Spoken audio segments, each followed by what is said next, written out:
feed our types of food to these animals. And having a tendency to disrupt that ecosystem. I mean, they can't digest the kinds of food that we eat. It just has a really bad influence on that kind of environment, either be reef structure or open ocean structure. It really doesn't matter. But the second reason is your own personal safety. I mean, I've got some really choice scars in my hands and arms of these guys, and believe me, they don't know where the food stops and the fingers begin. So, pretty much for your own safety, and believe me, they have some really sharp teeth. It's not a good idea. Yeah. You'd be surprised, folks, that some which fish can be potentially dangerous. For example, the cute little yellow fish from Finding Nemo, you may remember him as Bubbles, the yellow tang. We've got several of them in here, and they occur throughout our park. Would you believe one of those little guys actually sent me to the emergency room? There's a little white spot in the tail. It's actually a razor blade. He used that on me. He got me through my wetsuit looking with 3 stitches to remember him by. I still have a scar right above my knee right there. So you'd be surprised as to which fish can hurt me. Now, they don't want to, but this feeding of the fish, of course in here, it's strictly because they're under our care. So folks, as Scott just mentioned, for your own safety, as well as for the personal health of the reef out there, just take only pictures, leave only bones. Now Scott, I know you have a very busy schedule ahead of you today, so we're not going to keep you much longer, but what are you going to be doing next? Well, John's got some small chopped up food that he has in that yellow feed. Not only for feeding the rays, but he'll feed the little guys that live along that back wall along those rocks. I'll actually exhibit after speaking with you, and go down to the tarps up here. We have a couple of holes that we've cut that we literally broadcast feed out all the big stuff for the larger animals, like the rays, the jacks, the sharks, etc.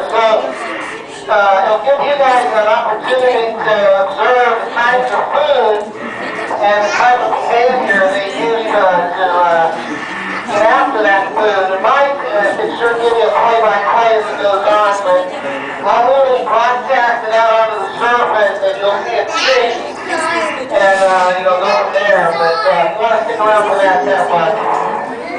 So folks, just stick around for the afterward play-by-play of the feeding that will be coming up next. But Scott, before we let you get to that, are there any final thoughts you'd like to leave with our audience members? Well, it's our pleasure to have you at the Ocean Center, everyone. Thanks so much for joining us. It's our job to bring these animals into this kind of environment for a sense of wonder and also some education. And we've done that, and we've done our job. So, again, I want to thank all of you for joining us, and Happy New Year, and safe travels, everybody. Mahalo. Let's give them a big aloha on 3. 1, 2, 3. Aloha! That's right. Thanks a lot, Scott, and I'll see you on the other side. Now, for those of you up against the glass, how about giving a high five to Scott? Hey, come on, right up to the glass. Give him a high five. High five. Okay. Thanks a lot, Scott. See you when you get out. Now, folks, do stick around. It's not over yet by any means. We are about to start the broadcast feeding distribution to the other animals in the exhibit. Now, folks, I should point out something rather quickly. Just because we are about to offer the sharks food does not necessarily mean we're going to get to see the sharks eat today. So please don't be disappointed if we don't see the sharks eat.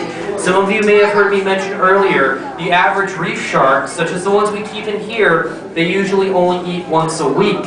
Others, like big tigers, great whites, and the great hammerhead, eat once on the average of every 2 to 5 months. And when they do eat, it's only about 2 to 5% of their body weight, not a whole lot. One of the biggest misconceptions people seem to have about sharks right there is that they're always on the hunt, always on the lookout for food. Truthfully, that is not the case at all.